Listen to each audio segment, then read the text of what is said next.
Bonjour à tous, je suis Marine Alata, éditrice pour la collection Pavillon Poche et on va vous parler dans le cadre du club de lecture Cap sur vos envies. Et ce mois-ci, j'ai une invitée très spéciale puisqu'il s'agit de Myriam Bouzaher, traductrice de Et je t'emmène de Nicolas Manetti. Entre autres. Entre autres, bien sûr. Alors je vais vous parler rapidement du roman. C'est l'histoire en parallèle de Pietro, enfant de 12 ans qui, à première vue, est très bon à l'école et pourtant, dès le début du roman, il se fait renvoyer de son collège. On remonte donc 6 mois en arrière pour essayer de comprendre comment il en est arrivé là.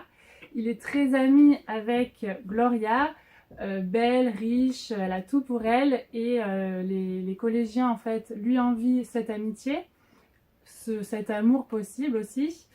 Notamment 3 voyous qui le mettent plus bas que terre, qui le harcèlent, qui le battent, etc. En parallèle de cette histoire, on a celle de Graziano, je l'ai bien dit. Graziano, très bien. Playboy, quarantenaire, musicien, fan des Gypsy Kings, ouais, qui couche avec toutes les femmes qu'il veut sur Terre, qui se drogue, qui deal aussi de la drogue. Jusqu'à ce qu'il rencontre une gogo danseuse qui va complètement lui faire perdre la tête, à tel point qu'il va vouloir renoncer à tout pour retourner dans son patelin d'origine, Isciano Scalo, et pour y monter une boutique de vêtements qu'il voudrait gérer donc avec sa nouvelle épouse, gogo danseuse. Mais elle est très arriviste, elle va le mener par le bout du nez. Et pas que d'ailleurs. Et pas que, voilà. Mais ce roman, c'est pas du tout seulement l'histoire de Pietro et de Graziano, c'est une série de portraits de personnages tous plus incarnés que les uns que les autres, tous des protagonistes qui vont croiser à un moment la vie de Graziano et de Pietro et dont on va avoir à chaque fois l'histoire, les aspirations, tout ce qui va faire qu'ils sont à un moment T devant Graziano ou Pietro. C'est aussi beaucoup de digressions menées d'une main de maître par le narrateur, un narrateur omniscient qui est un véritable raconteur d'histoires comme on les aime. Alors on va en parler avec Myriam. Donc, Myriam, vous avez traduit ce roman il y a plus de 20 ans. En 99, oui, en 99, puisque... Ah donc il y a 20 ans, il y a pour 20 Grasset. Il y a 20 ans, oui. Quel souvenir en avez-vous gardé? D'abord l'émotion en le lisant, en le découvrant, le rire. Oui, j'ai beaucoup ri, j'ai beaucoup pleuré. Et après, il fallait, en le traduisant, que je me méfie de mes émotions. Et donc, ce que je garde de ce livre, c'est la difficulté de traduire Manetti, qui est un des plus grands auteurs italiens, et qui est quelqu'un qui décrit des vaincus, on dirait en italien des vinti, mais il les regarde avec une générosité extraordinaire qui ne manque jamais sous sa plume. Même le plus sale type, il le regarde avec aménité. Et ça, c'est quelque chose qui est l'une des particularités de Manetti. Il y a une volonté d'humanité, d'espoir. Rien n'est jamais perdu. Et d'ailleurs, même dans celui-là, ce qu'il y a d'intéressant, vous disiez que ce sont des personnages qui s'entrecroisent. Moi, ce qui m'a frappé la première fois, c'est que ce sont tous des personnages qui ont un destin. Et en particulier Piero qui a un destin. Et on sortait enfin, grâce à un auteur comme Manetti, on sortait de ce courant de littérature où je me regarde le nombril, ce qui moi me paraît absolument vain, mais il y a beaucoup d'écrivains qui à cette époque, au moment où lui a écrit ça, étaient dans cette mouvance-là de l'auto-flagellation. Lui, pas du tout. Lui, c'est une fresque c'est une fresque qui part dans tous les sens. On peut rire, Ça m'a fait penser à la comédie italienne. C'est exactement la comédie italienne dans laquelle on passe d'une seconde à l'autre, du drame au rire. Et il n'y a pas de préparation. On ne vous met pas des avertissements pour vous dire attention, là on va rire. Pas du tout. C'est un talent fou de savoir raconter le dérisoire en fait, sans jamais juger, sans jamais abandonner ces personnages. Et c'est ce qui fait la grande qualité, à mon avis, de Amanity. On sort de là avec du bonheur. Alors que ce n'est pas un feel-good book, c'est pas du tout un feel-good book. Mais c'est la marque des grands auteurs. Voilà.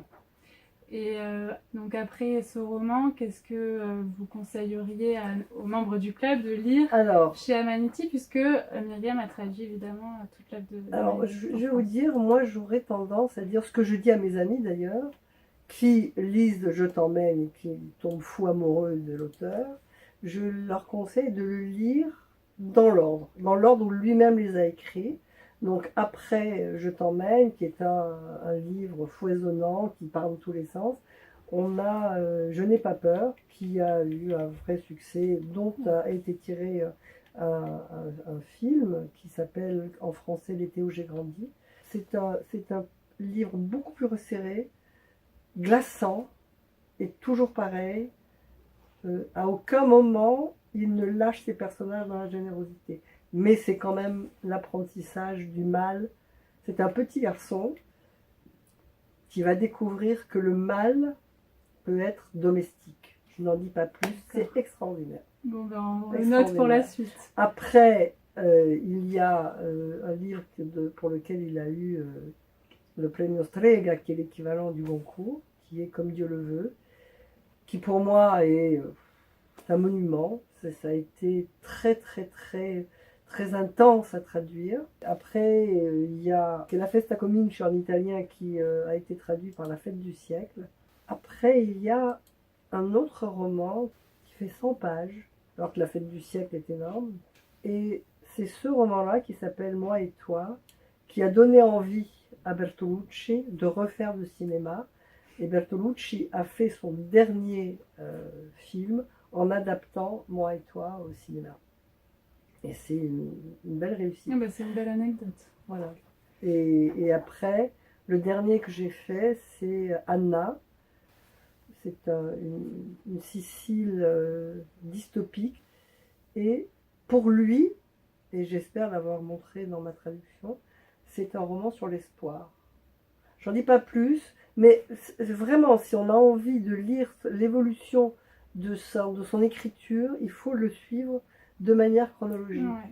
Donc vous parliez tout à l'heure des difficultés, en tout cas du souvenir que vous avez gardé Et je t'emmène, c'est aussi les difficultés de la traduction. J'ai trouvé que le style était très familier, oral, parfois vulgaire, trash. Est-ce qu'on a un plaisir particulier à traduire ce genre de langage? Je ne sais pas si c'est un plaisir, mais en tout cas c'est un casse-tête. D'abord parce qu'il y a qu'on s'amuse un petit peu. Mais moi je me suis toujours amusée, mais il y a 3 niveaux dans le Je t'emmène. Il y a le niveau des dialogues, il y a le niveau du narrateur, et il y a le niveau de ce qu'on appelle le stream of consciousness, c'est-à-dire les pensées des personnages et des protagonistes. Donc il y a 3 formes, 3 niveaux, 3 registres de langue. Et moi, je me suis attachée à rendre ces 3 registres de langue. Vous parliez des gros mots. Les gros mots n'ont pas le même poids en italien et en français. Et donc, moi, dans ma page, je regardais le poids de la grossièreté. Et il y a un nombre d'or, c'est-à-dire qu'il fallait vraiment trouver l'équilibre pour que ce ne soit pas trop, ni trop peu. Donc, j'ai passé mon temps à mesurer ce que j'enlevais, ce que je laissais. Et je crois que ça tient la route. Puis après, ça tient parfaitement la route. Nicolas l'a lu et il a vraiment beaucoup apprécié. Ça, je suis très heureuse de ça. Il l'a lu en français, il l'a fait lire à ses amis. Il a des amis français qui lisent mes traductions, qui lui disent c'est facile, c'est bien. Mais c'est génial d'avoir un retour de l'auteur. Oui. Ça, c'est très important. Et pour les dialogues, par exemple, c'était est-ce qu'on emploie le nœud de la négation? quand doit-on l'employer, quand ne doit-on pas l'employer? C'est un vrai casse-tête en français. En italien, ça ne se pose pas, parce qu'on on est obligé de mettre non. Voilà. Mais est-ce qu'on dit je ne veux pas? Est-ce qu'on dit je veux pas? Est-ce qu'on dit je veux pas? Et tout est pesé,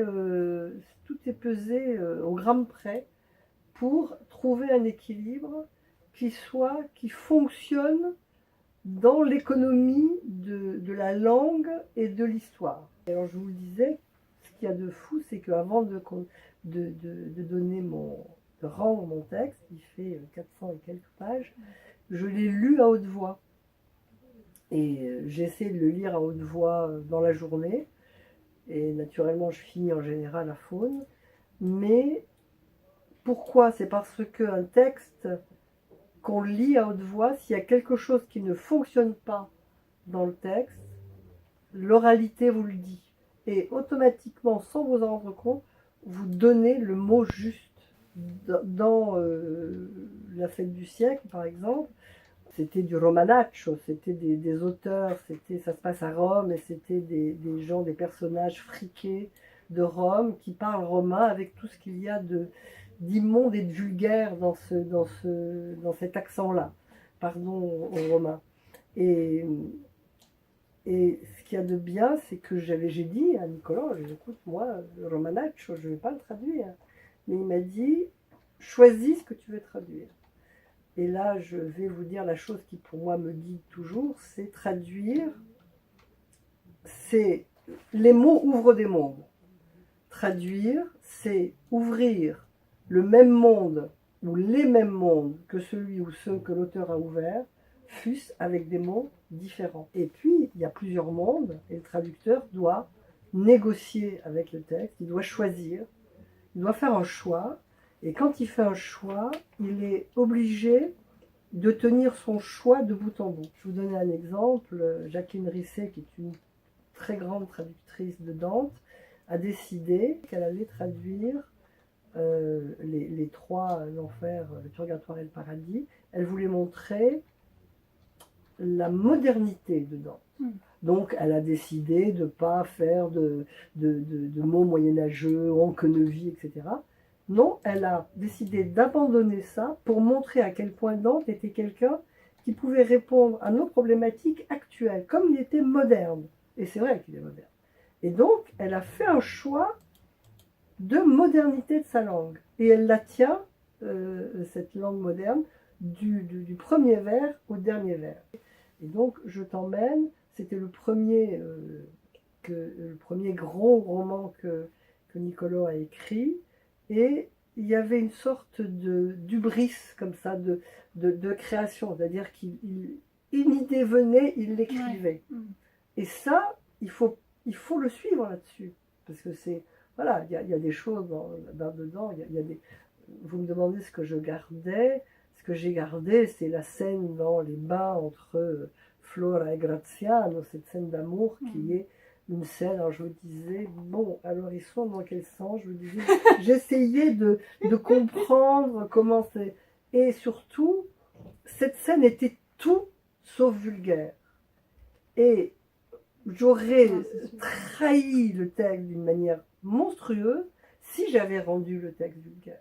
Et c'est au contraire, c'est d'une poésie extraordinaire, tout en étant extrêmement drôle. C'est le drôle qui touche au sublime. C'est le drôle et le sublime, toujours. Et c'est un roman parfaitement incarné grâce aussi justement à cette traduction. C'est gentil. Bon, on va conclure là-dessus.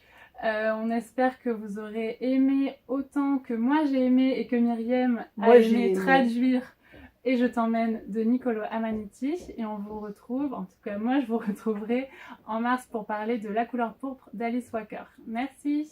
Au revoir.